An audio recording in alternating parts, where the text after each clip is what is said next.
Boa tarde, pessoal. Boa tarde.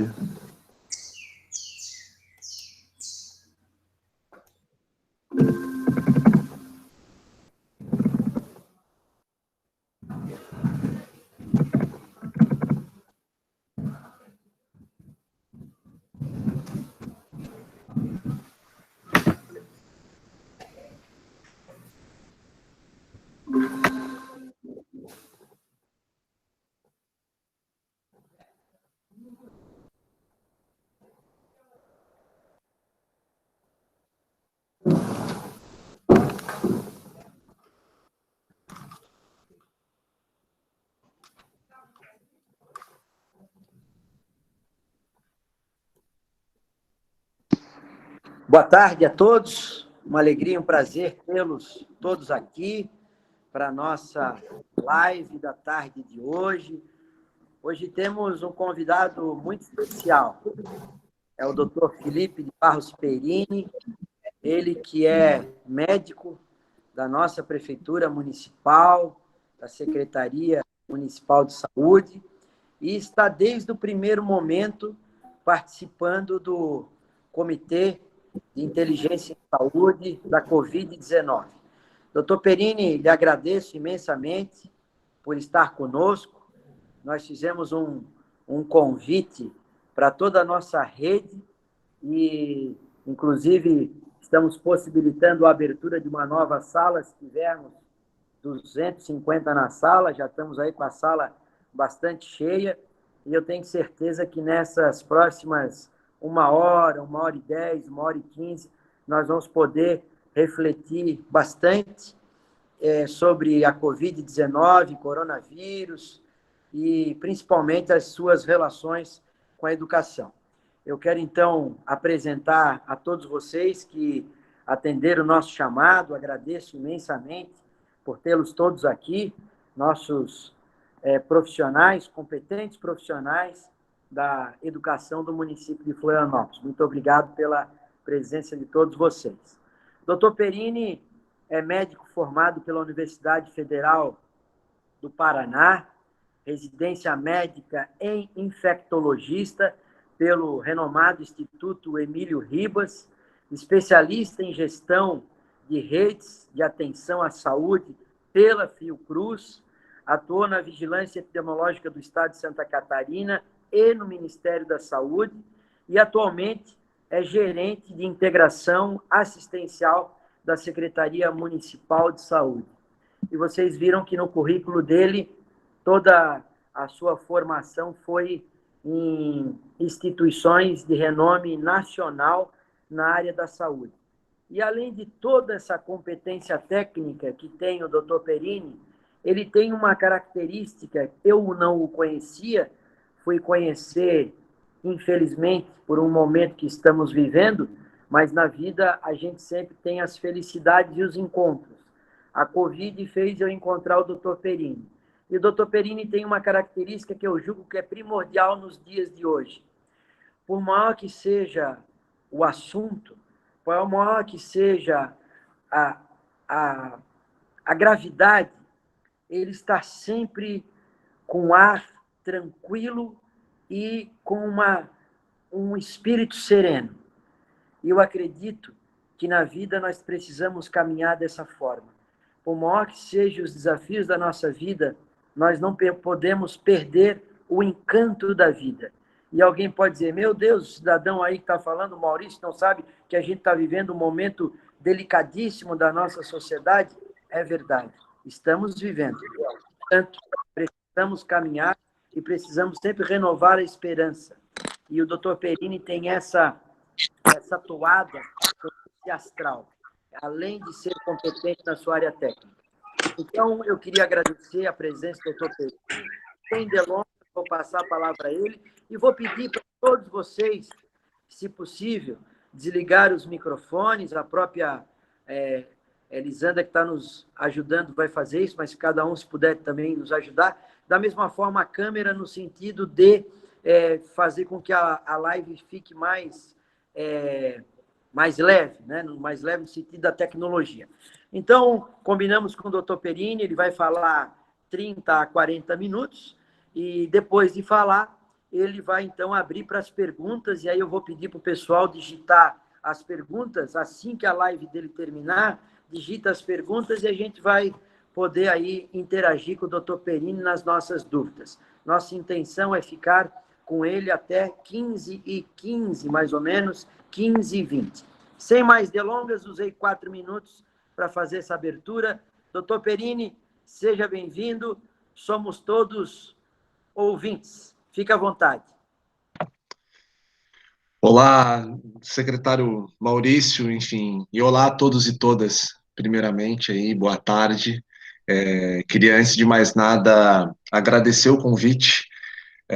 Faço uma confissão já de antemão, né, que o nervosismo que ela me deu, né, porque eu acho que a Covid tem nos colocado sobre uma situação que não tem manual, não temos manual. E o nervosismo que me traz falar de um tema que talvez não seja não me sinta tão à vontade como educação. Mas o fato quanto a Covid tem trazido essa pandemia, o pior problema de saúde pública que nós vivemos certamente nos últimos 100 anos, e não diria só de saúde pública, um problema de toda a nossa sociedade, a necessidade desse diálogo intersetorial entre os espaços, a gente passar mais do que nunca a uma necessidade de conversa, enfim, com todas as pessoas, com todos os setores, diante de uma situação tão complexa e tão difícil que é esse enfrentamento. Então, a live era nesse sentido, né? O convite trazido pelo secretário Maurício era a Covid e a educação.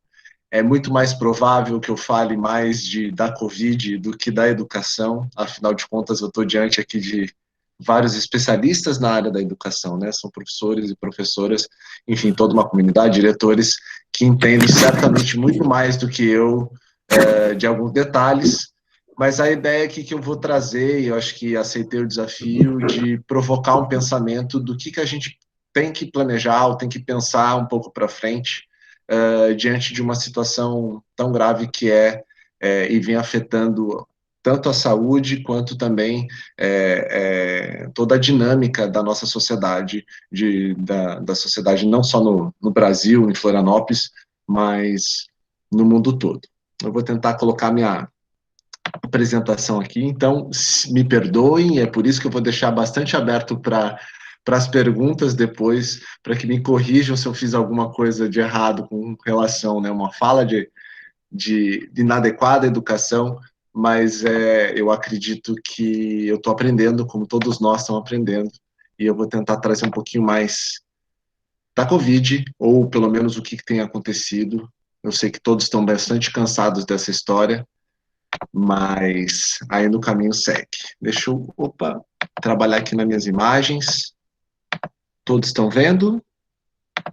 Agora eu já não vejo mais vocês. Se vocês puderem me dar um ok, eu agradeceria. Sim, estamos vendo. Ótimo. Maravilha. Show. Que bom que deu certo. Bom, eu começo com uma situação que é um pouco contando um pedaço aqui da história de como que está a situação epidemiológica da Covid em Florianópolis hoje, né? E certamente isso é um ponto que eu gostaria de estar aqui nesse instante com excelentes notícias dizendo que nós estamos vencendo a epidemia, mas realmente estamos num momento e numa situação crítica, talvez a pior delas desde o enfrentamento. Claro que isso não é um momento para pânico, que a gente não deve se ausentar das situações, mas realmente ela ainda, a Covid, ela no momento em que estamos na cidade, e é preciso que seja dito isso, porque vai refletir diretamente dentro do que será o nosso planejamento de reabertura ou não das atividades escolares, a situação que a gente vem enfrentando hoje. Então, eu não sei se todos estão muito familiarizados, ou quando se estão familiarizados a essa ferramenta, que é o tal do BI, ou o boletim, é uma espécie de painel, uma sala de situação que mostra os dados da Covid em Florianópolis, é uma forma de transparência, de como trazer isso. Isso está presente lá dentro do Covidômetro, tem um linkzinho que a gente pode chamar lá de sala de situação, e essa sala de situação ela é atualizada todos os dias, e ela dá muitas, mas muitas informações que ajuda a gente a entender como que está parte dos dados e da dinâmica da cidade. Claro que ela não diz tudo isso da pandemia, mas ela ajuda bastante. Por exemplo, né, às vezes os nomes, esses cantos que tem aqui, a gente não sabe exatamente o que isso quer dizer, mas eu vou tentar explicar um pouquinho para cada um de vocês e tirar dúvidas depois se for necessário. Então, aqui a gente vem trabalhando já, né, o primeiro quadrinho é um quadro que coloca já que a gente tem 16.310 pessoas notificadas dentro do território. Isso quer dizer que são pessoas que pareciam que estavam doentes ou pareciam que estavam infectadas pela Covid, e tem um número, enfim, de 16.310. Quando a gente vai falar das pessoas confirmadas, ou seja, as pessoas que de fato apresentaram testes positivos, a gente está falando de um número aqui em Florianópolis de 4.873 casos. Então, há uma diferença entre notificado e confirmado, é justamente nesse ponto, porque é muito interessante que a gente tenha uma grande suspensão, uma grande dúvida, a gente procure testar muitas pessoas tentando ver se elas são, e, obviamente, descobrindo para ter menos subnotificação e sabendo quem são elas. Então, dentro desse... Alô? Dentro desse... tem um número, obviamente, de pessoas descartadas, né, como caso de Covid, ainda com necessidade de análise. E esse é um grupo que eu trago aqui, por exemplo, que é esse quadro de ativos, em que hoje a gente chama e está em torno, ultrapassamos os 2.000 casos ativos, e isso realmente é um cenário que a gente deve ficar muito atento para esse momento de julho. Isso aconteceu e não tem como eu não mostrar esse gráfico também, que é o total de casos confirmados, que foi como foi a evolução dos casos ao longo desses meses aqui, e essa escalada que apareceu nos últimos 20 dias, 3 semanas do mês de julho. De fato, aumentou-se muito o número de pessoas ativas com a doença nesse mês. Isso é um reflexo do inverno, é um reflexo de várias situações, né, de deslocamento, não adequação do uso de máscaras e outras situações, o que torna o momento agora de julho, dentro desse inverno, um de maior chance de transmissibilidade. E isso, obviamente, vai refletir um pouco nas outras coisas que eu vou falar, mas vai refletir, obviamente, no momento, né, inadequado para a gente pensar em atividades presenciais de qualquer natureza, né, não só nas escolares, como também nas outras de saúde, de planejamento, de, enfim, trabalho, uma série de coisas. A gente entender que esse teve uma escalonada muito grande, há um pouco menos de um mês atrás, né, um pouco mais de um mês atrás, né, no início de junho, a gente estava com 200 pessoas ativas, e hoje a gente está falando de 2.000. Então, é realmente uma circulação viral, uma circulação de pessoas transmissíveis dentro da cidade muito maior, e é fundamental a gente pensar nisso para evitar justamente esses dois quadros finais, que é a internação e o óbito. Eu vou contando um pouco as histórias, se alguém, né, tomara que eu não fique com uma linguagem tão técnica aqui, eu vou tentar trabalhar nisso. Esse é o Covidômetro, está disponível, todo mundo pode ver todos os dias. Aqui a gente consegue ver os desenhos por bairros, aqui é uma foto, mas no Covidômetro... Felipe, Oi. Felipe, nós não estamos conseguindo ver direito A minha o que seta? Não, o que tu apresentou ali. Não sei se alguém compartilhou, não está dando para ver o teu slide direito. Apresentação. A apresentação. Não, vocês não estão vendo a minha apresentação? Não, ficou assim, do lado, sabe? Vou tentar novamente, tá bom, pessoal? Tá. Então, vou interromper. Na verdade, é só compartilhar a tela, é só apertar naquela tela. O secretário Maurício me explicou ali. Deu certo agora? Deu certo, é só compartilhar a tua tela. É que daí joga a tua tela de rosto para baixo, aparece a tua tela que está compartilhando. Vamos de volta, pessoal. Geralmente eu não erro muito bem nisso aqui, eu vou bem nessas tecnologias, mas vamos lá. Na verdade, doutor, estava compartilhado, é que está pequenininho, é só a pessoa apertar o dedinho na Fixar tela. na tela, né? Entendeu? E agora? Vamos ver se vai dar certo. Tudo bem, não tem problema. Vamos lá. E agora, pessoal, tá certo aí a tela? Sim, já estava Ok. assim antes. Show, Mas aí é só show. o pessoal consegue ampliar a tela, entendeu? Ampliar, botar do lado do celular aí ou dar uma ampliadinha na tela. Ótimo. Isso. Legal. O outro detalhe que é bastante interessante para a gente entender o território, ver como é que está acontecendo, é esse gráfico dentro da ilha, aqui no canto direito, né? Na verdade, um mapa, melhor dizendo. E que ele, por um sistema de cores, vai colocando o número de casos, tanto os casos suspeitos quanto os casos confirmados. E a gente tem essas informações por bairro. Aqui, como eu fiz um recorte direto, né, da tela, eu não consigo, mas se vocês entrarem no site mesmo, quando vocês clicarem em cima de cada bairro, ele vai dar as informações do bairro, do local onde você clicou. Tanto os quadros de cima quanto os gráficos. Essas são informações bastante interessantes para a gente entender como é que está a dinâmica, enfim, claro, nossa própria como cidadão, mas também do local onde está a nossa escola, onde está, enfim, os nossos estudantes, a nossa comunidade escolar. Então, um contato aqui contando um pouco para vocês, é uma espécie que a gente vem se esforçando bastante para ter essa transparência e como, de fato, é uma atuação intersetorial o enfrentamento da Covid, é muito importante que a gente vá se familiarizando com esses documentos e com essas informações e com essa nova nomenclatura. Bom, então voltando a colocar, não é momento para desespero, mas não é um momento para circular agora, né? O inverno, ele realmente coloca uma maior descompensação de várias doenças respiratórias, não só a Covid, né? Pessoas com asma, pessoas com o que a gente chama, né, de DPOC, que são doenças pulmonares obstrutivas crônicas. Então, são situações em que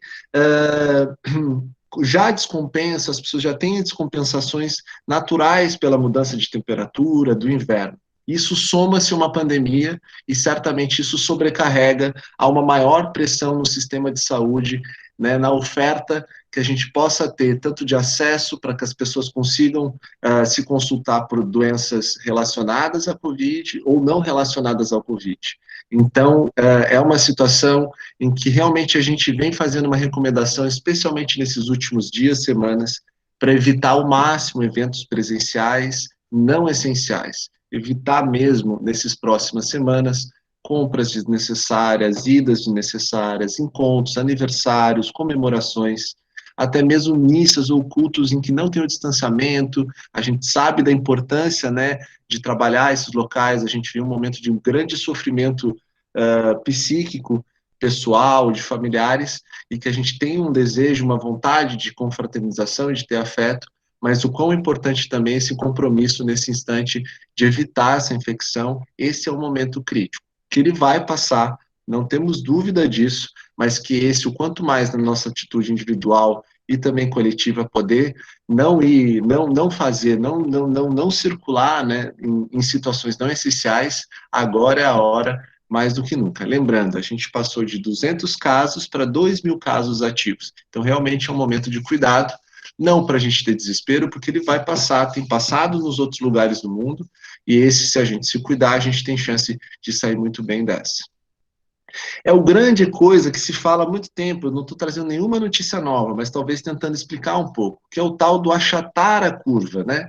E o que é isso? Não quer dizer que vai ter menos pessoas que se infectam de fato, mas a gente vai, de alguma maneira, fazer com que, em vez de elas pegarem todas ao mesmo tempo, né, que é essa linha mais clarinha, laranjinha rosa, e sobrecarregar o sistema de saúde, a gente distribui ao longo do tempo essa necessidade do serviço de saúde e as pessoas que precisam, por exemplo, de um suporte, né, de um leito de UTI, um suporte de internação, elas vão ter o suporte necessário. A gente não vai ter situações que, infelizmente, a gente viu no Brasil ou outros locais. É isso que a gente tenta evitar de todas as formas, quando a gente achatar a curva para não sobrecarregar o sistema de saúde. A gente sabe que a gente vem encontrando perto desses limites, mas a responsabilidade e a ajuda de todos vai ser possível enfrentar da melhor forma. Bom, continuo falando um pouco de texto, bem na minha parte ainda, né, da Covid, mas esses ainda continuam sendo os pilares do enfrentamento da Covid, né, a redução da transmissibilidade, reduzir a circulação de pessoas, realizar o distanciamento físico, criar hábitos do uso amplo e consistente de máscaras, né, hábitos da etiqueta da gripe. Esse é um papel, enfim, que educadores têm muito claro, né, o quanto mais do que simplesmente aprender é a gente tornar isso um hábito dentro de nós, né? A gente vem durante todos esses tempos, né, aprendendo a limpar questões, higienização das mãos, a usar máscara. Hoje a gente praticamente tem dificuldade de sair de casa e falar, poxa vida, eu tô sem máscara, como era em algum tempo quando a gente não usava cinto de segurança, né? Hoje é um hábito que entra, incorpora quando você entra dentro de um carro, colocar. Então essas são questões que certamente vão ajudar a gente a enfrentar no futuro a construção de hábitos de uso de máscaras consistentes, etiqueta da gripe, higienização das mãos. E isso certamente tem a ver como que a gente constrói isso também com as crianças, com os adolescentes, os adultos jovens, esses hábitos necessários para o retorno das atividades presenciais. Uma das estratégias, enfim, nossos, assim, com certeza, de enfrentamento é a identificação precoce de casos e contatos. Isso se dá tanto por quanto mais acesso a gente consegue fazer, as pessoas ligarem no Alô Saúde ou terem os contatos telefônicos das suas equipes de saúde para conseguir ter contato direto e, obviamente, já conseguir ter as orientações necessárias. Se é o momento de ir para uma unidade de saúde, não é o momento de ir para uma unidade de saúde, deve ir para uma emergência nesse espaço, está na hora de fazer a coleta do exame, não está na hora de fazer a coleta do exame. Tudo isso são questões que, dentro da identificação precoce de casos, é um ponto importante, e os seus contatos também, né? Não basta só a gente olhar para os casos, tem que ver as pessoas próximas dele. A gente vai falar um pouco mais sobre sintomas, vai falar um pouco mais sobre transmissão, e aí a gente vai se debruçar um pouco mais nisso. Obviamente, uma testagem ampla em tempo oportuno também é fundamental, isolar os casos positivos, ou pelo menos orientar para que as pessoas façam esse isolamento, e nas situações de não possibilidade de isolamento, oferecer o hotel para que elas possam fazer. O Florianópolis, felizmente, tem essa disponibilidade. A gente sabe que isso não é o suficiente para todas as situações, até mesmo porque é uma questão voluntária, muita gente não cumpre ou não gostaria de sair de casa para fazer isolamento, mas existe, e é interessante a gente saber que existe essa questão.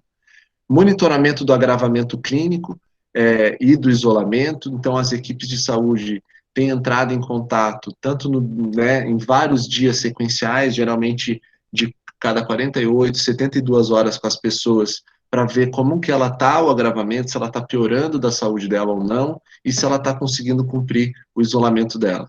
E, obviamente, um ponto muito importante, que são os leitos de TI para casos graves, obviamente não está dentro da alçada e responsabilidade do município, mas junto com o Estado que tem que se construir essas estruturas, porque aqui, apesar de se falar muito dos leitos de UTI, ele é a ponta do iceberg, é a prevenção que vai fazer com que a gente não tenha, enfim, uma sobrecarga do leitos de UTI e impossibilite essas internações, o suporte necessário para a vida, e a gente tenha casos de morte, que é, enfim, o pior desfecho de tudo que a gente não gostaria que acontecesse.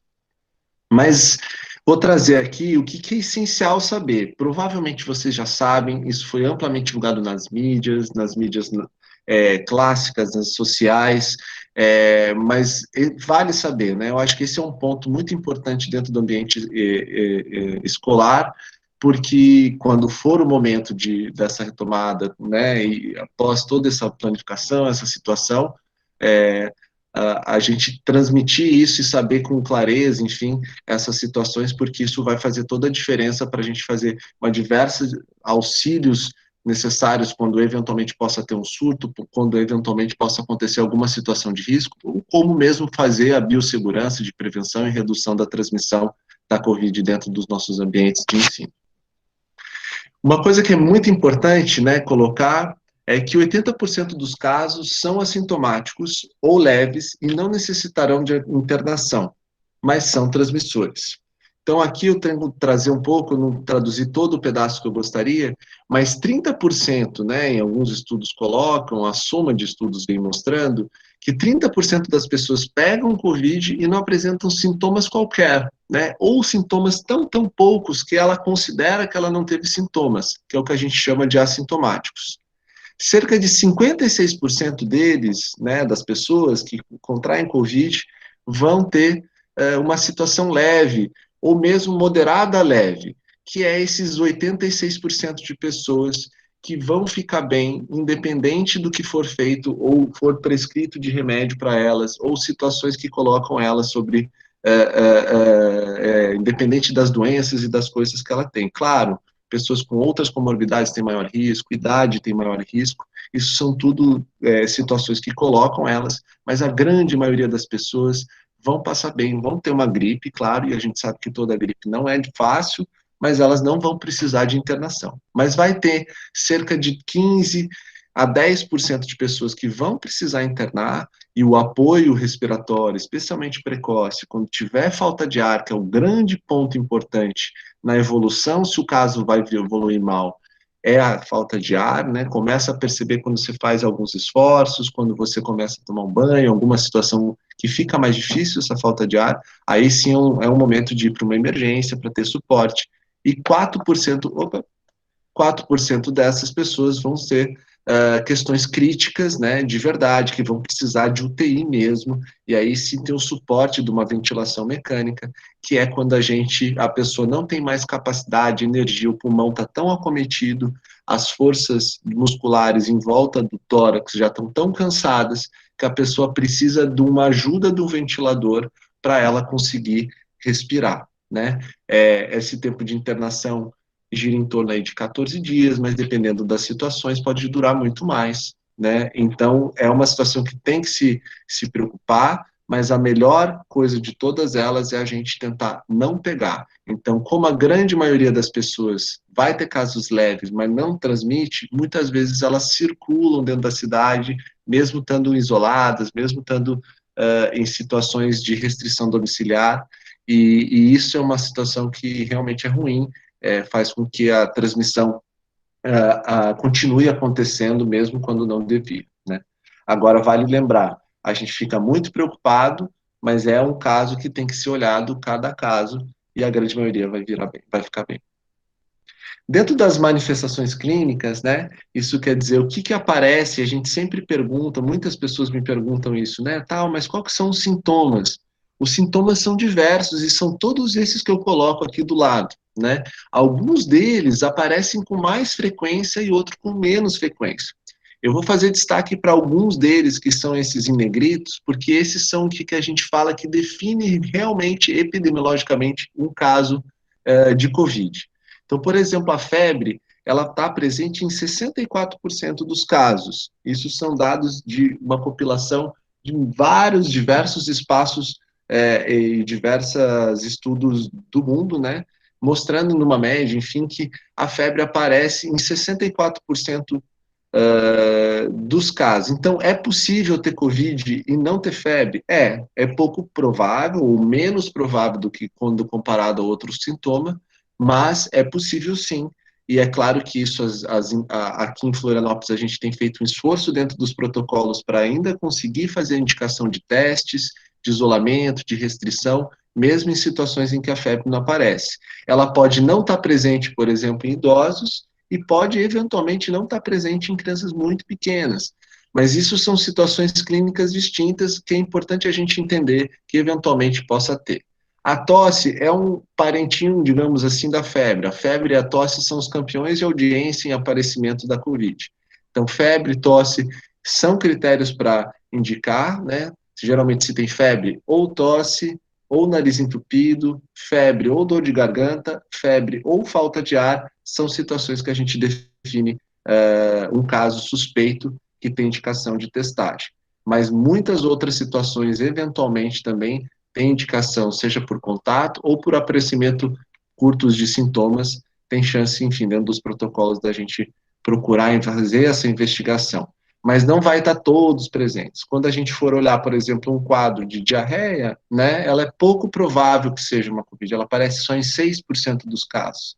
Mas quando a gente tiver, por exemplo, num caso de febre e nariz entupido escorrendo, aí sim a gente pode estar diante de um caso, ainda mais se ele for uma questão epidemiológica próxima. Um ponto que é muito comum e é fundamental também a gente entender é a transmissão. Como é que acontece essa transmissão, né, do Covid, do tal do vírus do SARS-CoV-2?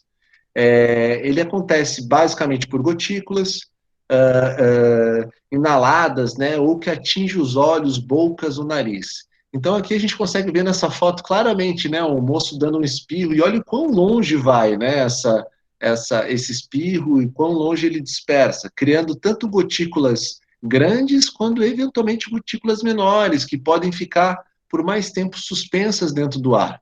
Se esse cara, na verdade, estiver usando máscara, realmente tem um impacto enorme nessa dispersão de um espirro. Então, é óbvio que a gente vai pensar que pessoas que têm sintomas ou estão com sintomas têm maiores chances de transmissão que as pessoas sem sintomas, né? Pelo fato de que a própria tosse, o espirro, né, a coriza presente, ela já faz isso, além da carga viral que a pessoa carrega. Então, outro ponto que é importante, não só assim, a gotícula que pode ir direto no olho, na boca, no nariz, ou respirar essa gotícula que essa pessoa colocou, são outras situações, especialmente a mão, que é o contato físico. Apertar a mão, né, de uma pessoa, a gente passa no rosto, passa na boca. Isso é particularmente difícil com crianças pequenas, né, porque esses são hábitos, enfim, que elas são difíceis de incorporar, mas que a construção, como essa moça aqui, né, de hábitos de etiqueta da tosse, mesmo ela tá sem máscara aqui, mas o ato de tossir, mesmo de máscara, dentro, o espirrar no cotovelo, gera cada vez maiores barreiras. É como se fosse uma soma de prevenções, uma prevenção combinada. É a máscara, mais o cotovelo, mais o uso do álcool gel, mais o distanciamento. São situações fundamentais para a gente vencer. Não basta um, não basta outro. Eu gosto muito da analogia que se faz. Não é porque a gente tem freio no carro que a gente não usa cinto, não é porque a gente tem airbag que a gente deixa de frear ou de usar o cinto. Então, são coisas que a gente soma para ter proteção. O contato com objetos e superfícies contaminadas também por exemplo, essa aqui do elevador. A gente sabe o quanto isso tem cada vez mais um menor impacto dentro do processo da transmissão, mas não me entenda errado, é possível ainda, especialmente locais de grande circulação da mão e de superfícies contaminadas, como corrimãos, né? Situações de onde as pessoas, bebedouros, coletivos de crianças, essas são situações que realmente a gente vai ter que encontrar outras soluções para quando chegar a hora da gente tiver essas atividades com as crianças e adolescentes e jovens. Outro ponto que se pergunta muito e há muita dúvida é a transmissibilidade. Qual que é o conceito? Diferente de transmissão, a transmissibilidade é o tempo, né? O tempo que ficamos, digamos assim. Ele tem cada vez, o que a gente sabia muito pouco disso, digamos assim, há 6 meses atrás, quando descobrimos o vírus. Hoje a gente já sabe um pouquinho mais, 6 meses depois, mas certamente ainda há muita dúvida nos valores e nas datas certinhos disso. Mas hoje se tem um pouquinho mais de clareza que a pessoa deve ser transmissível entre 2 dias antes de aparecer sintomas até mais ou menos 10, 14 dias do início dos sintomas. É claro que se ela permanece com sintomas, ela continua ainda transmissora, ela ainda continua sendo uma pessoa potencialmente transmissora. Ela varia bastante isso entre sintomáticos e assintomáticos, mas ele gira em torno de 2 dias antes de aparecer até mais ou menos 14 dias. Por isso que a quarentena da grande maioria das pessoas gira em torno de 14 dias. A imunidade também é uma dúvida que constantemente se traz. Será que a gente tem imunidade? Será que ela é duradoura? Ela vai durar? Né? Tudo tem mostrado, de alguma maneira, que essa imunidade ainda não se tem quase nenhuma clareza em cima disso, mas ela deve ser girada em torno de 1 a 3 meses, eventualmente mais. E ela está relacionada, em grande parte, como que foi o nosso quadro clínico. Se a gente teve um quadro muito leve, provavelmente a gente tem menos imunidade. Se a gente tem um quadro mais grave, provavelmente ela dura por mais tempo. Isso vai ser um grande desafio para quem, quando for desenvolver as vacinas, certamente isso vai colocar um ponto para a gente ter de reflexão, mas de dificuldade técnica para o desenvolvimento delas, mas acho que como recomendação é muito importante entender que não é porque a gente teve Covid uma vez na vida que a gente não vai mais ter Covid, ou claro que não tem nenhum quadro assim, clássico de reinfecção, mas a pessoa ainda deve se cuidar, ela pode eventualmente até se infectar e ser uma pessoa transmissível, então as recomendações permanecem, né, que independente de ter sintomas, tem que se cuidar, né, não é só quem não tem sintomas que tem que usar, quem está com sintomas tem que usar máscara, todo mundo tem que usar, se cuidar, higienizar as mãos, e não é porque eu já peguei Covid que eu virei, enfim, o super-homem, a super-mulher, e que agora eu não tenho que ter cuidado com nada disso. Particularmente em crianças, eu escrevi aqui para não esquecer, né, o que a gente entende de transmissibilidade e transmissão já é difícil no adulto, quando a gente quer saber de criança é mais difícil ainda, são menos os estudos e o número de estudos e publicações e evidência em cima disso é menor ainda. Mas, aparentemente, diferente de como era a gripe ou de outras situações da influenza, por exemplo, as crianças são menos afetadas do ponto de vista de gravidade da doença. Não quer dizer que não aconteça e possa acontecer com crianças. E mesmo a transmissibilidade, parece que crianças não têm um papel tão grande dentro disso. Mas certamente a escola, assim, um processo de biossegurança, processos, enfim, muito bem estabelecidos de cuidado, terá um impacto enorme na retomada de uma epidemia se ela tivesse controlada e não for feito adequado.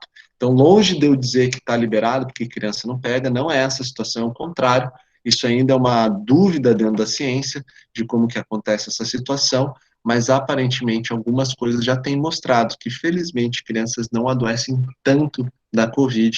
Isso é um bom sinal, mas não quer dizer que está liberado por conta dessa situação.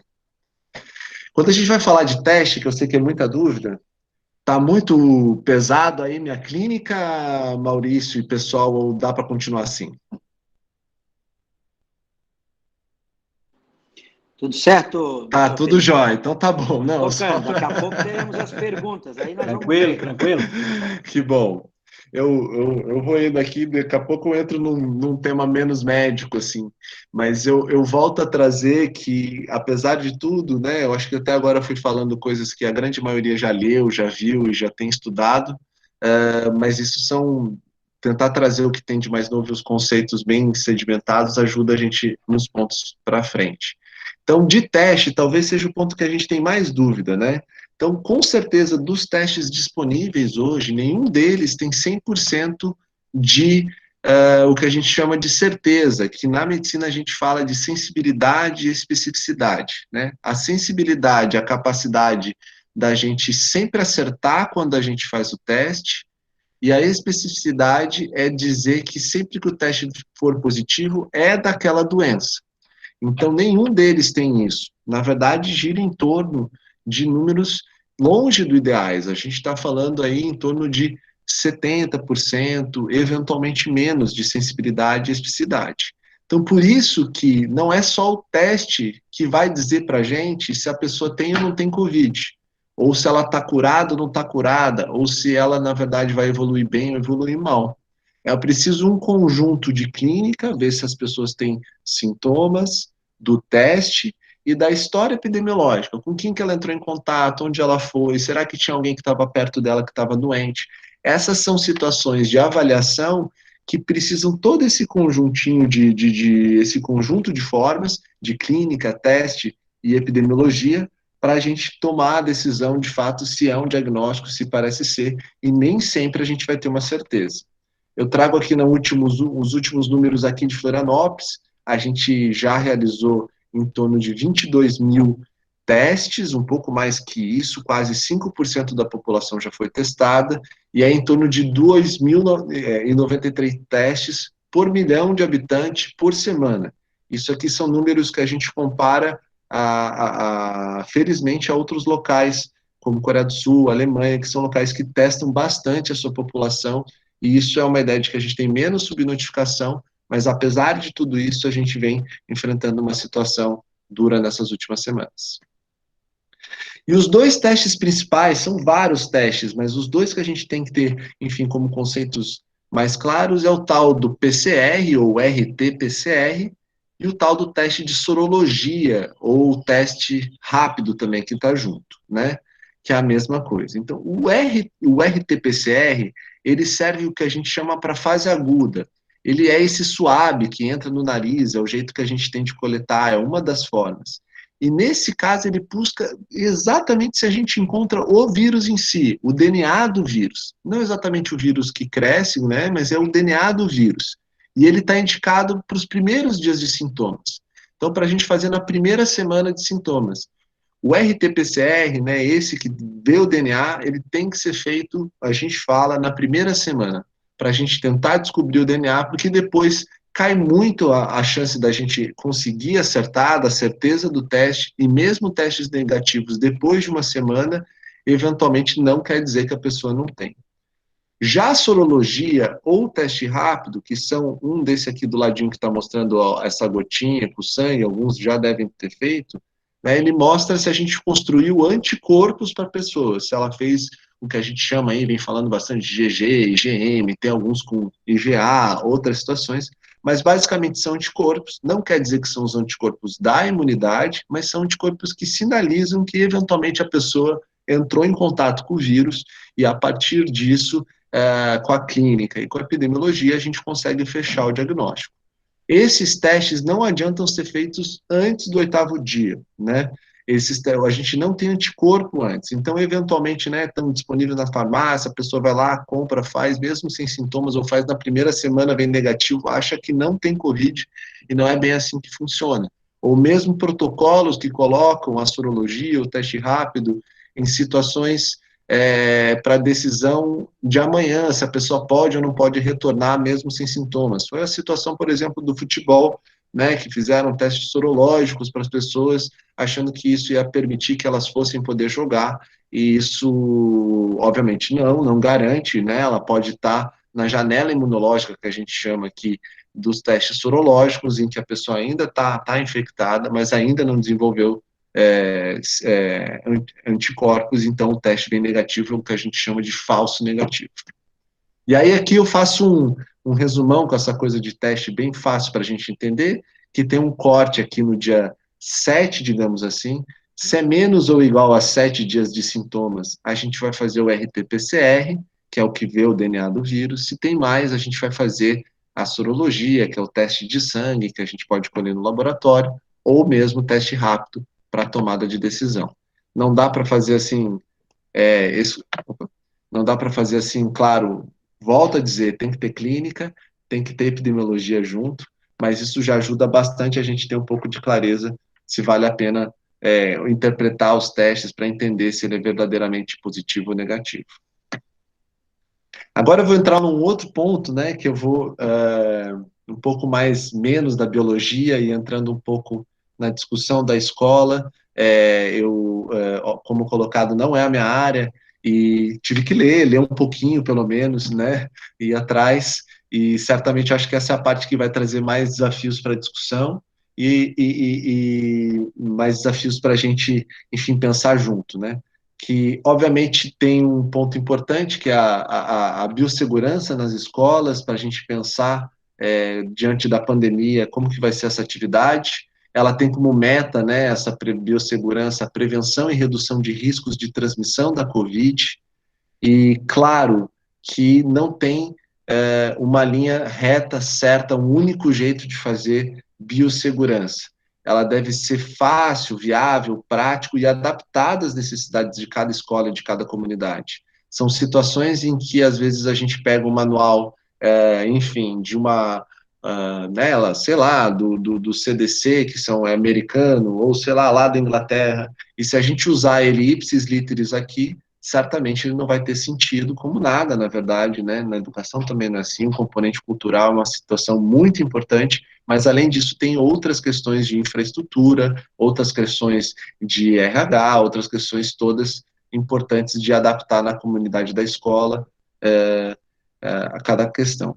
Por isso que é importante a gente entender que vai ter que ter esses conhecimentos que eu vim trazendo aqui para apoio da investigação de surtos, né, junto com a vigilância epidemiológica, com a equipe de saúde de atenção primária do seu território, né, qual que é o teu centro de saúde que a escola já tem ações relacionadas a outras, isso, por exemplo, né, para o desenvolvimento que tem de conversas necessárias que se fazem eventualmente para fórmulas do leite, eventualmente déficit de aprendizado, né, um novo serviço que é o CEDRA, e vai com certeza se intensificar muito mais agora a necessidade de saúde e educação conversar para os próximos planejamentos que se tem. Uma das atividades, eu trouxe assim uma coisa que eu estava lendo que eu achei bem interessante, essa é uma atividade mesmo que pode se tornar inclusive pedagógica, que é um mapa de riscos biológicos, né? É uma proposta que se faz de avaliação e representação gráfica de locais críticos na escola, né? E que você acaba de alguma maneira colocando isso visível e isso coloca uma forma muito clara, né, para as crianças, enfim, adolescentes, quem for, aonde que são os lugares de maior risco, onde são os lugares em que a gente deve ter mais cuidado e quais que são as ações. Achei que era uma experiência interessante de citar e que pode ser, enfim, replicada facilmente. Voltar.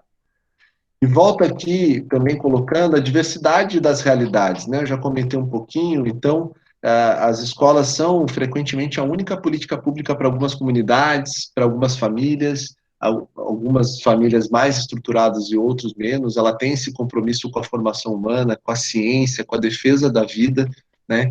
E ela sofreu bastante, a comunidade escolar, os professores, certamente, né? E certamente os alunos, especialmente os mais vulneráveis, né? Ela foi uma das primeiras atividades a serem fechadas, as atividades escolares em vários países, e provavelmente é uma das últimas a serem retornadas por uma questão, enfim, intrínseca, né? Que a gente vem comentando de todos esses, nesse tempo que a gente está conversando aqui. Então, mais de 190 países, né, relataram que foram uma das primeiras atividades suspensas, já atingiu mais de quase 2 bilhões, 1 bilhão e meio, 1 bilhão e 600 de crianças e jovens, quase 90% da população estudantil, digamos assim, do mundo, segundo a Unesco, e mesmo nos lugares ainda em que a epidemia já está mais tranquila, maior parte dos países está em fase de discutir mais do que abrir em si e preparar as estratégias para o futuro. Bom, reabrir as atividades é óbvio que é fundamental, mas talvez hoje, julho de 2020, certamente não é o momento, né? É um momento, claro, óbvio, de planejamento, de pensar como fazer isso para que a gente tenha a maior segurança dentro desses pontos. E construir planos de proteção e redução dos riscos da Covid é fundamental, com ênfase na biossegurança, claro, com planos mais macro de gestão central, mas planos também adaptados à realidade escolar de cada pedaço.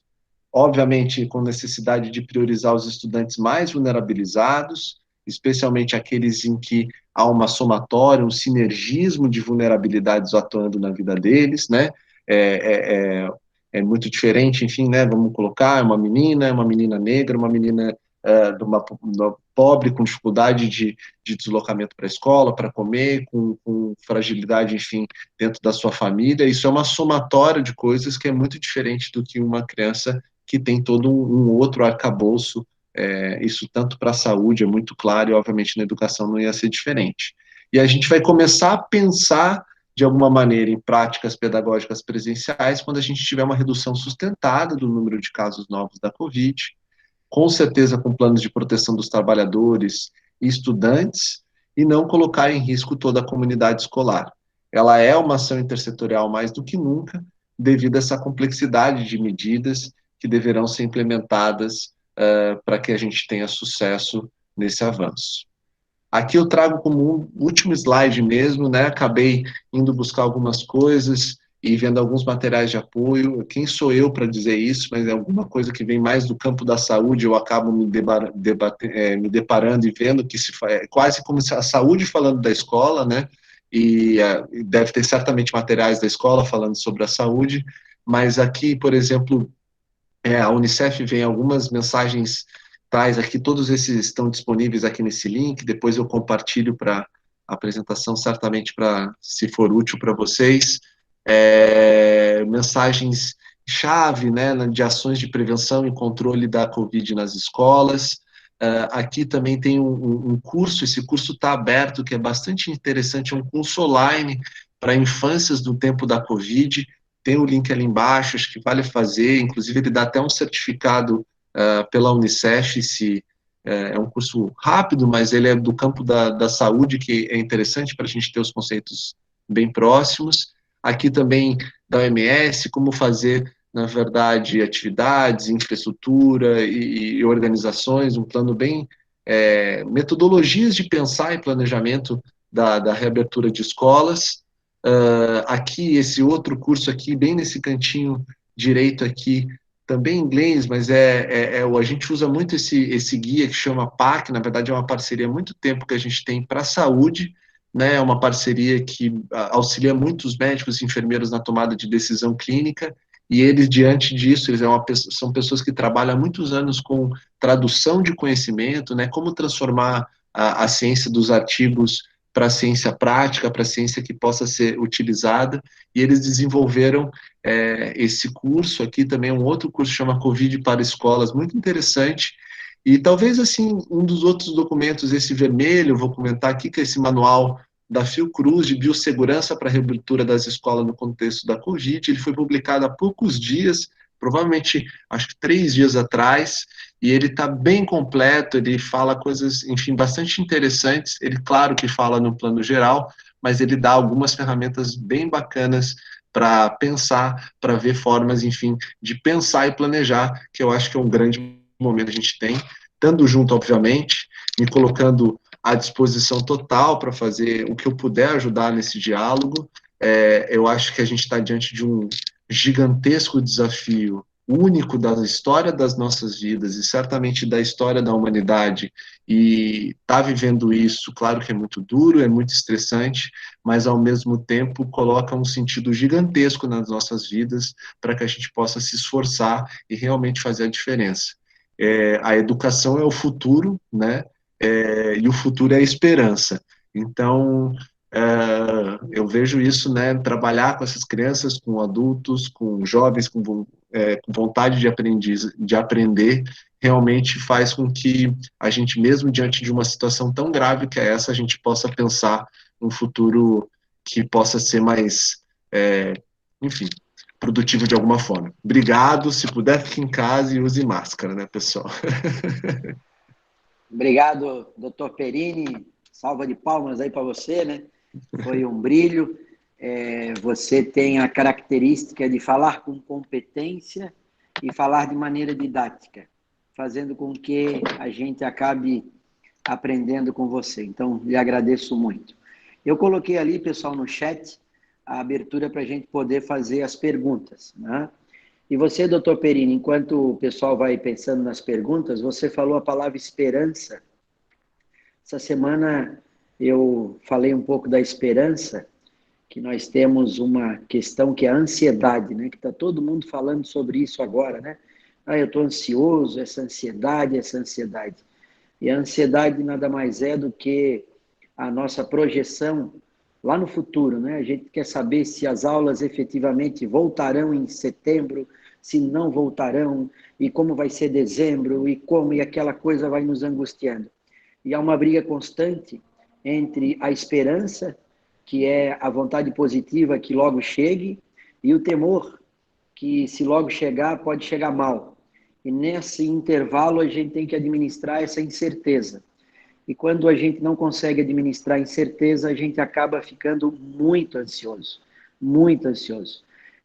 Várias pessoas falaram para mim que como a aula, agora, decreto estadual, a aula voltaria em agosto, e a aula vai acabar não voltando em agosto, que o decreto foi prorrogado para setembro, duas pessoas me falaram, a minha ansiedade aumentou. E eu falei, mas por quê? Porque agora eu já não sei mais nada. Né? Então, no fim, é essa questão toda que passa pela nossa cabeça. Eu queria, doutor Perini, fazer uma pergunta que foi feita ali no chat, e eu agora não vou achar quem fez, porque agora tá milhão lá no chat. Mas a pessoa fez aquela pergunta que está todo mundo querendo saber objetivamente. Cloroquina, hidroxicloroquina, ivermectina, funciona ou não funciona? Inclusive, saiu uma notícia de que há 20 dias Itajaí, que está usando a ivermectina, tinha 41 mortes, agora tem 79, ou seja, teve 39 mortes a mais, e nesse mesmo período Florianópolis teve só 15 mortes. Eu queria fazer um registro aqui no meu só 15. Se uma pessoa morrer, já é uma tragédia. A gente não pode violentar as palavras morte só porque a gente todo dia tem morrido mais de 1.100 por dia. E isso é uma tragédia que a gente está vivendo. Se um só morrer, já é uma tragédia. Com certeza, só para vocês terem ideia, nós estamos com a sala cheia, 240 e poucos aqui nessa sala, e na outra, doutor Perini, tem 269. Temos mais de 500 pessoas nos assistindo. Sucesso total. Provavelmente desses, eu espero que ninguém tenha tido algum parente, né, que tenha falecido. Eu perdi a minha tia no sábado, e eu tenho um querido amigo na UTI do Hospital de Caridade, muito mal, em coma induzido e no respirador. Então, eu queria abrir, doutor Perini, as perguntas com essa pergunta. E aí? Hidroxicloroquina, cloroquina, ivermectina. O que o senhor tem a nos dizer? Bom, acho que é uma excelente pergunta e não podia se ausentar dela, né? Eu acho que não há dúvida nenhuma com o dilema que a gente vem enfrentando, que gostaríamos que existisse um remédio, uma pílula, uma droga, um medicamento que enfrentasse isso de uma maneira mais fácil ou que enfrentasse a pandemia da Covid de uma maneira eficaz, muito boa. Infelizmente, das drogas hoje mostradas e testadas, isso não está claro e, na verdade, não mostrou benefício. E eu fico meio em dúvida, né, até como colocar isso, porque muitas vezes tem se colocado tudo num balaio de gato, como se remédio a gente pudesse botar tudo junto, né? Como se hidroxicloroquina fosse igual cloroquina, que fosse igual ivermectina, fosse igual vitamina D, fosse igual, né? E não são, elas são, primeiro de tudo, as drogas diferentes e que somadas podem ter benefícios somados e que pode ter malefícios somados também, né? O que tem se estudado, e até o momento, né, isso tem sido bastante claro, cada vez mais, apesar de uma série de estudos de menor qualidade dizerem algumas coisas positivas, os estudos de boa qualidade que mostram e fazem a comparação real, não se mostrou benefício, né? Então, é claro que há um julgamento médico, clínico de cada um, a gente é longe de colocar isso, né, entende que existe autonomia médica, inclusive pelo ato médico, mas também existe uma clareza do corpo técnico, enfim, meu e de uma equipe inteira que faz essa revisão dentro desses processos e que vive o dia inteiro de revisar, basicamente, evidência científica para a construção, de que, infelizmente, eu digo infelizmente porque gostaríamos que funcionasse, não há evidência do uso para o tratamento em casos leves, em casos moderados desses remédios. Muito, e muito menos quando a gente está falando isso de forma preventiva.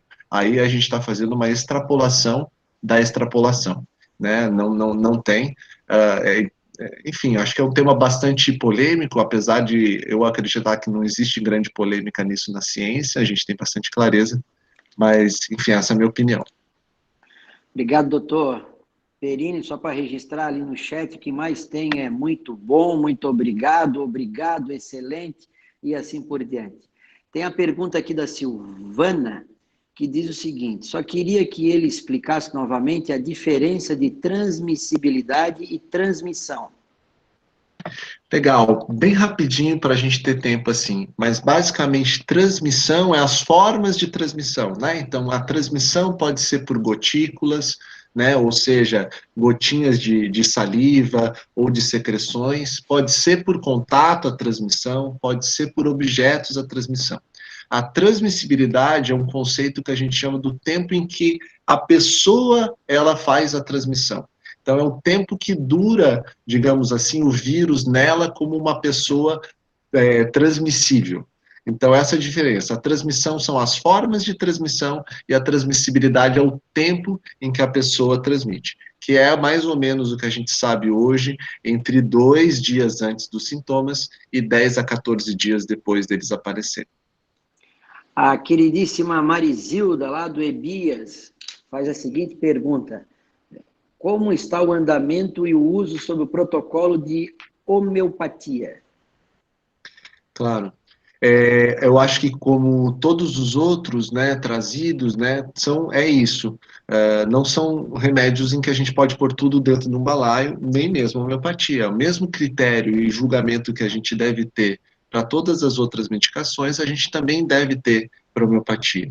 Agora, entendendo que a homeopatia tem um papel coadjuvante muito importante, na verdade, no cuidado complementar da Covid, de situações, enfim, há muita coisa em andamento mostrando, ou pelo menos se estudando, que é possível, que pode ser possível, mas até o momento, classicamente mostrando como prevenção e como tratamento objetivo, eu desconheço que tenha alguma questão que faça intervenção direta, né, na replicação viral. Mas acho que existe uma outra lógica envolvida dentro da homeopatia, em que ela traz uma construção muito mais holística, uma construção que tem a ideia de fortalecimento de imunidade, um fortalecimento de resposta que é distinto do clássico que a gente tem do antibiótico que mata o bicho e que é diferente. E pegando essa toada aí da questão dos medicamentos, a Rosimar diz: tomar algum complemento de vitaminas ajuda a aumentar a imunidade e, consequentemente, ajuda a combater o vírus? Isso tem muito comentário, né, doutor Perini, sobre a questão de suplementos vitamínicos, que alguns aí estão falando. Então, é nesse sentido. Claro, eu acho que é a mesma questão que a gente trouxe um pouco, né, da vitamina D, do zinco e outras situações. Ter hábitos saudáveis e uma vida saudável, se alimentar bem, exercitar e dormir bem, são situações em que certamente coloca a gente dentro de um equilíbrio que protege a gente, não há dúvida nenhuma, contra qualquer adoecimento. E o Covid não estaria diferente de alguma maneira. Então, a recomendação que eu poderia dar, mais do que tudo, é tentar, nesse tempo de Covid, apesar da gente entender que as nossas rotinas ou estão muito agitadas ou muito paradas, né, tentar construir principalmente esses 3 pilares: comer bem, se exercitar e dormir bem. Isso sim tem impacto com certeza grande no nosso bem-estar, na qualidade de vida e, obviamente, no enfrentamento de qualquer outra situação de adoecimento que a gente possa ter. Eu não quero ser, doutor Perini, exemplo para ninguém, mas do meu jeito de ser, quem está aqui, que me conhece de perto, sabe que eu falo bastante, né? Eu todos os dias faço exercício físico, no mínimo 1 hora de esteira, e com a Covid não tenho falhado nenhum dia justamente por isso. Alimentação da mesma forma, e estou tomando vitamina D e zinco, né? Isso não é exemplo para ninguém e muito menos inspiração, é apenas para dizer o que eu estou fazendo, né, nesse momento. Deixa eu ver aqui. E aí tem, doutor Perini, aquele grande questão que nós estamos aqui com todo mundo aqui da educação praticamente, e a volta às aulas? Na sua avaliação, né, temos várias perguntas sobre isso, da Luana, de vários, da Tatiana. Como é que seria esse protocolo de volta às aulas? A gente tem visto, e eu tenho estudado, nossa equipe, muitos, né, vários, mas na sua avaliação, ao voltar, como é que seria essa volta às aulas? Poxa vida, talvez essa seja a pergunta de 1 milhão, que eu vou quase que devolver para o secretário, para os especialistas, né? Sabe, doutor Perini, quando o pessoal me pergunta sobre isso, eu tenho desde o dia 17, quando as escolas e as creches fecharam, eu sempre tenho dito o seguinte: eu sou secretário de educação, eu não sou secretário de saúde, não sou da área da saúde, e tenho aprendido muito com eles. Então, sobre os protocolos, claro que a gente pode opinar, mas a decisão e o protocolo final sempre tem que ser da saúde, por isso o trabalho em conjunto. Mas, e aí, o que o senhor acha? Eu acho que é nesse caminho mesmo, né, secretário Maurício? Eu acho que é um trabalho que certamente terá que ser mais do que nunca intersetorial, né? Porque, digamos assim, o conhecimento, o know-how sobre a dinâmica que é das escolas, a dinâmica das atividades que são desempenhadas lá, ou que deverão ser desempenhadas, são claramente um conhecimento que é do campo da educação. E aí ela tem que trazer esses desafios de alguma maneira, né, ter esses espaços para esse diálogo, para dizer quais são atividades possíveis ou essenciais e como que seria a forma da gente construir, né, atividades que desempenham o mesmo papel pedagógico que ela tem que desenvolver, ao mesmo tempo de uma forma segura. Eu acho que não tem receita no mundo isso, né, e certamente não terá uma receita pronta para cá, mas certamente ela envolverá um momento em que a gente tem menos transmissibilidade na cidade, um grau de testes a serem realizados para que a gente possa ter alguma segurança dessa circulação. Não consigo imaginar de nenhuma forma sem a construção de alguns pequenos hábitos ou grandes hábitos, né, de uso de máscara, higienização, eventualmente alguma outra dinâmica de infraestrutura, de espaço necessário, mas como tem um campo muito mais de como será esse papel pedagógico e quais as atividades, o aprendizado devem ser desenvolvidos, que a gente tem. É claro que a gente está falando de educação só do campo presencial, acho que tem um protocolo de outras formas de educação que a gente vai ter que ver. Todo mundo está tentando se reinventar nesse novo normal, né, secretário? Então, eu passo, acho que é uma bola que, mais do que tudo, do que dizer o que é certo, o que é errado e como seria, é colocar o espaço para o diálogo e realmente uma construção de um protocolo seguro para trabalhadores, comunidade e alunos, né? Aí, sobre isso, doutor Perini, também tem pergunta se a secretaria já está pensando em protocolos e assim por diante. Isso eu posso dizer que, desde o primeiro momento que tudo aconteceu, a gente tem pensado nos protocolos. Hoje existem protocolos, por exemplo, o governo de São Paulo informou que as aulas voltam em setembro. Eu acredito que não voltarão em São Paulo em setembro.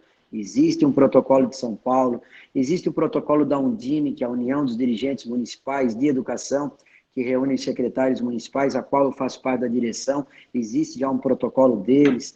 Tem vários institutos, que são organizações não governamentais ligadas à educação, que também já lançaram protocolos. Enfim, nós temos muito material, nós estamos estudando experiências de outros países. A experiência de Munique, na Alemanha, é uma boa experiência, que a gente tem muito conhecimento do que está acontecendo lá. Então, para aqueles que estão com essas preocupações, duas coisas fundamentais. Uma, só voltaremos quando tivermos absoluta certeza da segurança do retorno.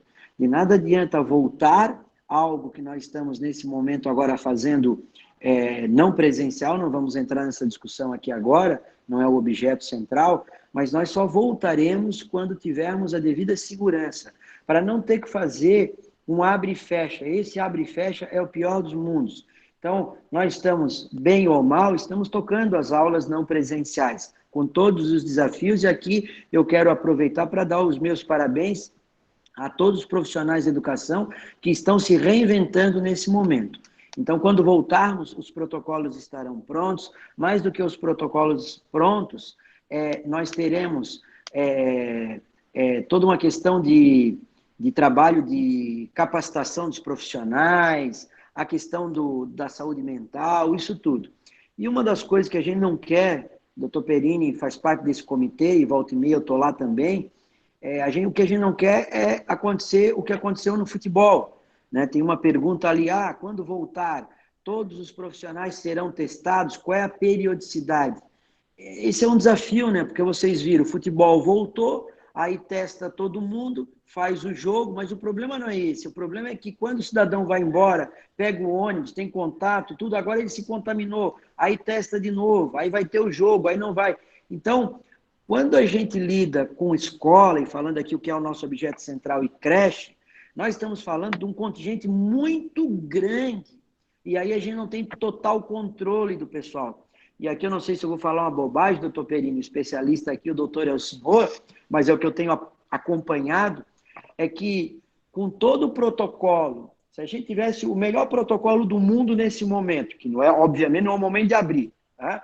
Mas com todos os protocolos do mundo, se abrirmos, a questão de testar a toda semana vai ser muito complicado, porque a gente precisa abrir com a certeza de que ninguém mais vai se contaminar, porque senão vai ser o tal do abre e fecha. Então, aí que está o desafio. Queria fazer uma outra pergunta, doutor Perini, que é da queridíssima Marlise, que diz o seguinte: a questão de troca de roupa toda vez que você vai ao mercado, farmácia, etc., cabe a todos ou este é um cuidado mais para os profissionais da saúde? Pergunto isso, pois já ouvi opiniões distintas. Profissionais que trabalham na linha de frente, no caso, que estão nos hospitais e assim por diante. Isso é outro drama, né?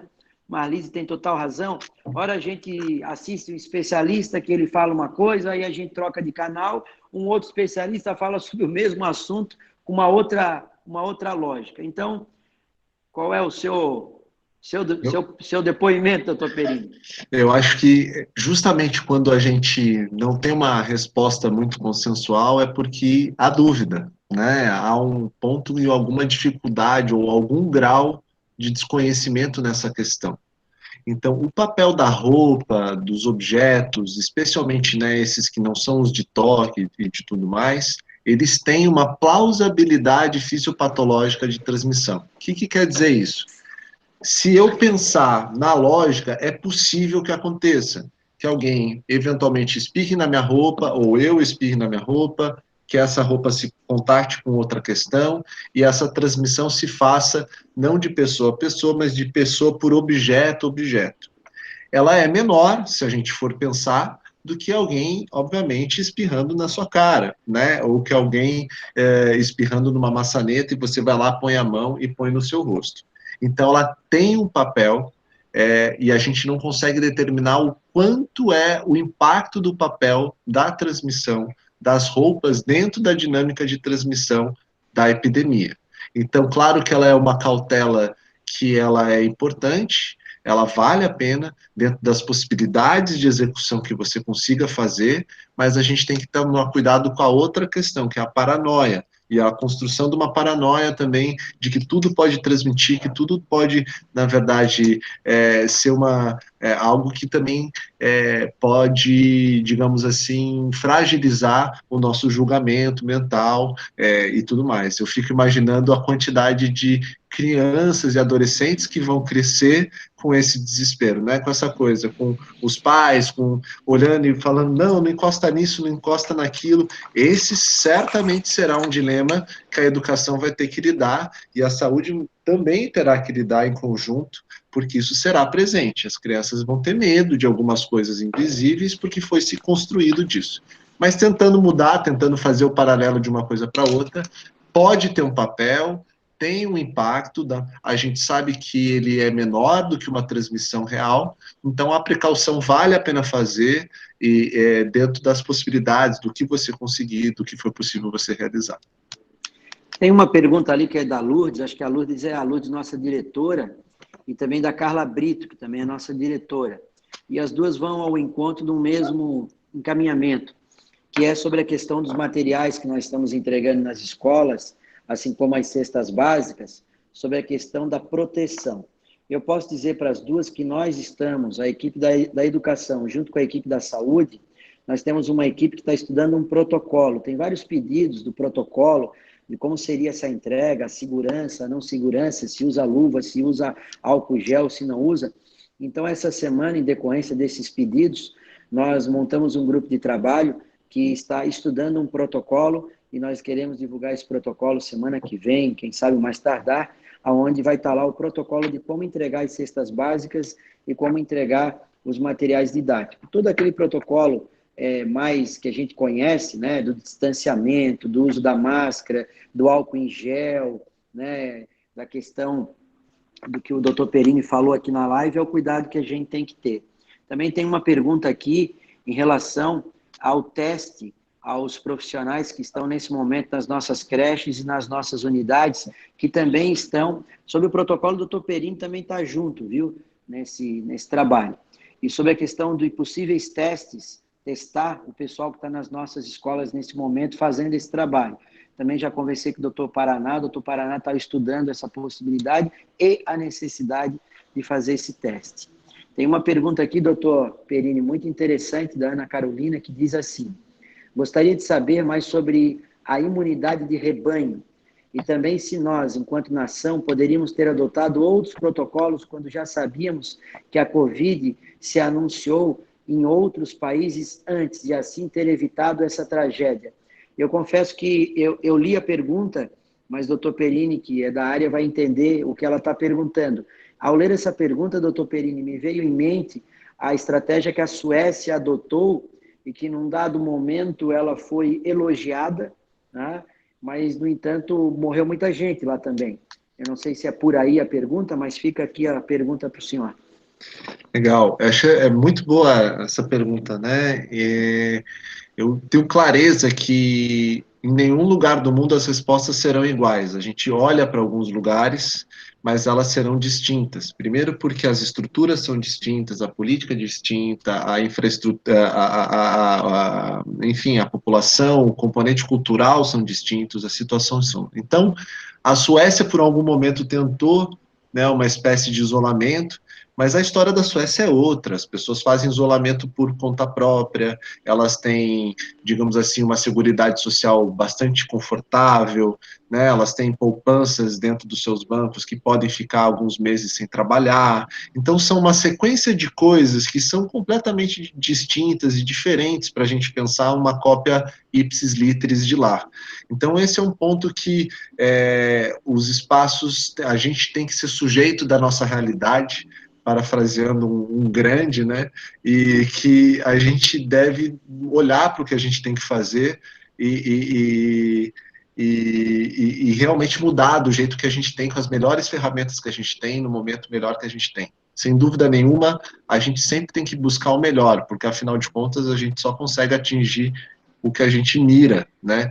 Esse é um ponto importante. Talvez se a gente tivesse tomado algumas atitudes distintas, talvez não, tenho clareza disso, a gente poderia estar em situações melhores. Felizmente, aqui em Florianópolis, a gente conseguiu tomar algumas, no início, muito positivas, foi uma das primeiras cidades a conseguir fazer o fechamento, a conseguir estabelecer protocolos muito bons e abrir a testagem.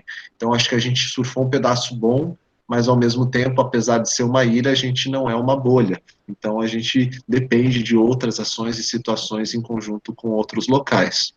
Especificamente com relação à imunidade de rebanho, ela é, enfim, na minha opinião, quase uma possibilidade esdrúxula, assim, né, de verdade, porque se a gente for pensar, como eu coloquei, que 4% das pessoas vão precisar, digamos assim, de UTI, e a gente está falando de uma letalidade que, se a gente não tiver UTI, gira em torno desse número, a gente está falando, no Brasil, por exemplo, na casa de 1 milhão de mortes, e numa conta de padaria, assim, quando a gente precisa ter 70% da população imunizada, ou 60% da população imunizada, ou em contato com a Covid para isso acontecer.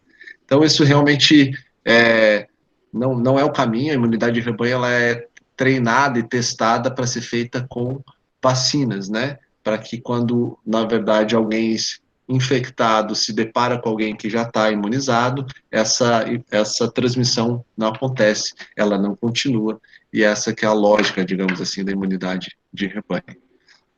Eu não sei se eu expliquei muito bem a questão, falei um monte de coisa, mas não falei exatamente o que... Não, mas tá, eu entendi. Ali, doutor Perini, a Cláudia, também nossa diretora, ajudou ali a questão da entrega dos kits, também a Carla e a Lourdes, né? E aqui o Lauro estava fazendo várias vezes o mesmo comentário, e eu peço desculpa, Lauro, mas como não tinha um ponto de interrogação ao final, eu não estava compreendendo. Agora tu botou, eu vou ler a tua pergunta aqui. Doutor Felipe, fiz recentemente cirurgia bariátrica e em 4 meses emagreci 44 quilos. E por causa disso não tenho mais diabetes.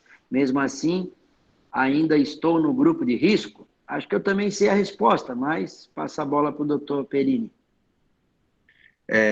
Claro que não ter a diabetes já coloca a gente sobre uma situação de não estar no grupo de risco pela diabetes em si, mas eu não peguei quanto tempo faz que foi feita a cirurgia? 4 meses. 4 meses. É relativamente recente, né, essa situação. Eu acho que é um ponto que quando a gente fala grupo de risco, não quer dizer que a gente vai ficar mal, né? É uma situação que gira entre o 8 e o 80. E aí começa Mauro Henrique tendo várias situações, né?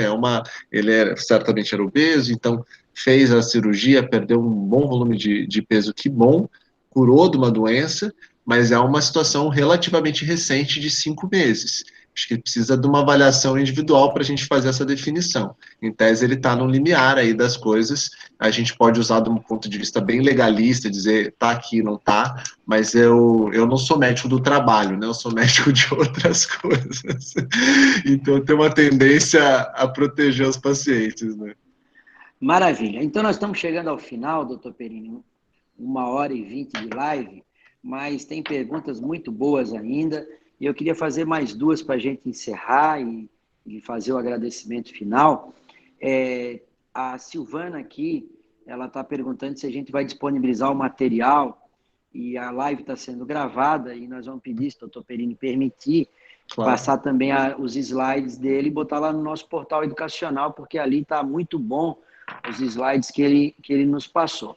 Eu queria, doutor Perini, então, para finalizar, fazer duas perguntas, uma da Aline e outra do Alexandre.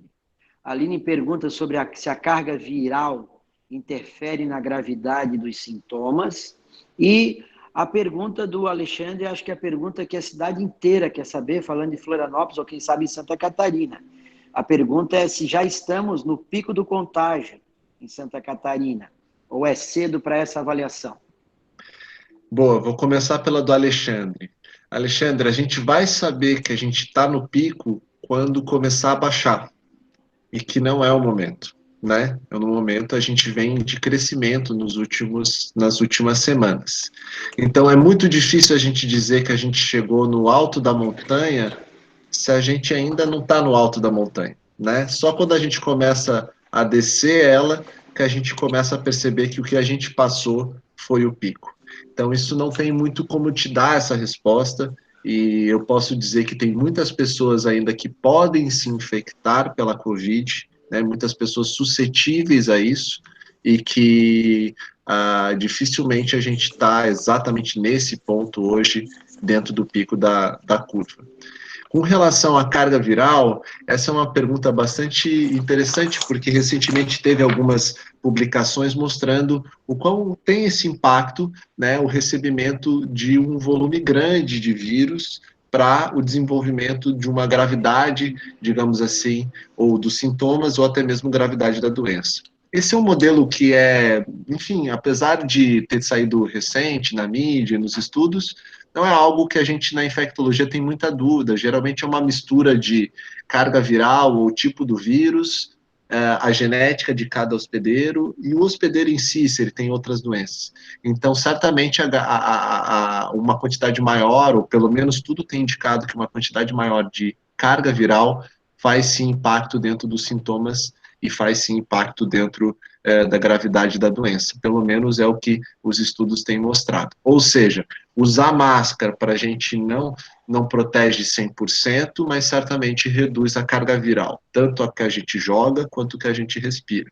Então, isso já é um ponto muito importante. Higienizar a mão com frequência, certamente tem um impacto dentro disso, porque caso uma coisa é você pegar, digamos lá, um vírus, e outra coisa é você pegar 1 bilhão de vírus na mão. A chance de se infectar ou ficar mais doente é maior.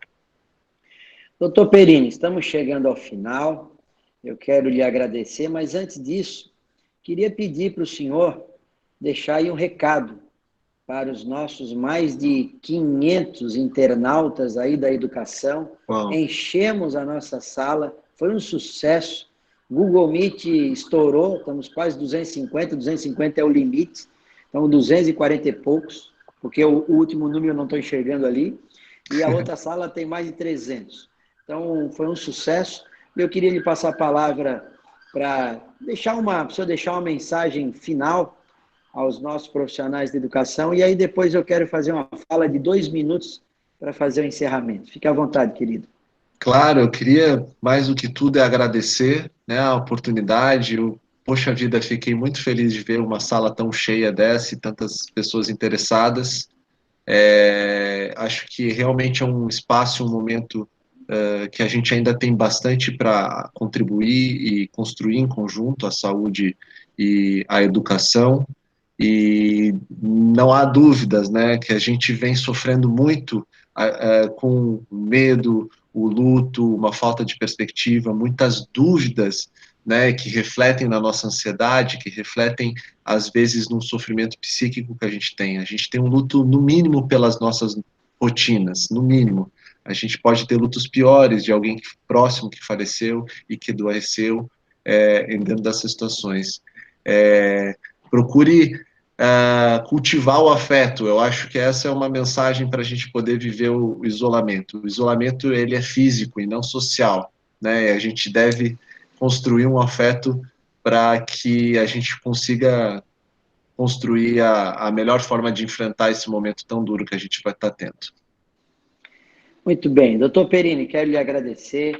Nós temos na educação presenciado muitas lives, mas eu quero lhe confessar e que os outros não ouçam. Essa foi a melhor que eu tive a honra de participar, porque o seu conhecimento técnico, com a sua forma de nos falar, ela faz com que a gente aprenda e nos passe tranquilidade. O momento, não precisa dizer que é crítico, não precisa dizer que o momento é desafiador, mas a sua forma de passar nos dá muita tranquilidade. No nosso chat é só muito obrigado, excelente, parabéns, assim por diante, o senhor é um campeão, né? Fico muito feliz. A Lisandra nos disse que nós tivemos 689 participantes que estão nesse exato momento nos assistindo, 689. O senhor bateu todos os recordes, né, das nossas lives, o senhor está de parabéns. E eu quero, então, lhe agradecendo, dizer a todos que conheci o Dr. Perini no dia 16, na sala do prefeito Jean, e naquele dia ele me passou uma imagem muito boa, que foi uma imagem da tranquilidade. Em momentos de crise, em momentos de grandes transtornos psicológicos, seja lá quais forem, nós precisamos de pessoas que estejam à frente do processo, que nos passem tranquilidade. Porque se não nos passar, aí mesmo que o desespero chega. Então, o senhor é um campeão, muito obrigado. Quero deixar aqui 2 mensagens finais, que eu escolhi para falar hoje, ao final dessa live, para vocês. Fernando Pessoa, certa vez, assim disse: às vezes, ouço passar o vento, e só de ouvir o vento passar, vale a pena ter nascido. Fernando Pessoa, certas vezes, nos disse: às vezes, ouço passar o vento, e só de ouvir o vento passar, vale a pena ter vivido. Meus queridos, a felicidade está no aqui e no agora. Viva o hoje, intensamente. O hoje, o presente, ele é uma dádiva de Deus. Quem não acredita em Deus, alguém mais forte que a gente. E ele é por isso que é chamado de presente. Ele é uma dádiva de Deus. Estamos vivendo momentos realmente muito difíceis. Mas se a gente não aproveitar para ser feliz hoje, inclusive com tantos desafios que estão nos apresentando, quando nós seremos felizes? Felicidade é uma questão de escolha. Não espere chegar com os 80 anos, quando tiver aposentado, para dizer, agora eu sou feliz. A vida é igual à educação. A vida é um processo de construção. A educação é um processo de construção. Só tem um detalhe: a vida é curta, a vida é rápida e a vida é inédita. Nós nunca vimos esse momento que estamos vivendo agora. É a primeira vez da nossa vida. Logo, aproveite para viver intensamente esse momento e faça a escolha de ser feliz hoje. Porque se você for feliz hoje, aquele que está do seu lado também será feliz. E aquela dica que o Dr. Perini nos disse vai fazer bem para todos nós, que é a empatia, que é passar e irradiar energia positiva a todos nós. E é por isso que eu termino com Jorge Luiz Borges. Todos aqui devem conhecê-lo. Eu adoro ele. Certa vez ele disse: cometi o pior dos pecados que um homem pode cometer. Não fui feliz. Felicidade é uma escolha. Seja feliz no aqui, no agora, no hoje, nesse momento.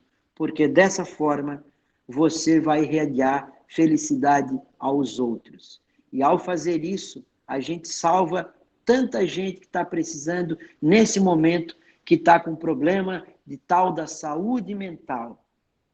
Todos nós podemos ser um psicólogo, com todo respeito aos psicólogos, eu acho que vocês estão entendendo o que eu estou falando. Sejamos, como diz Madre Teresa de Calcutá, servidor do outro.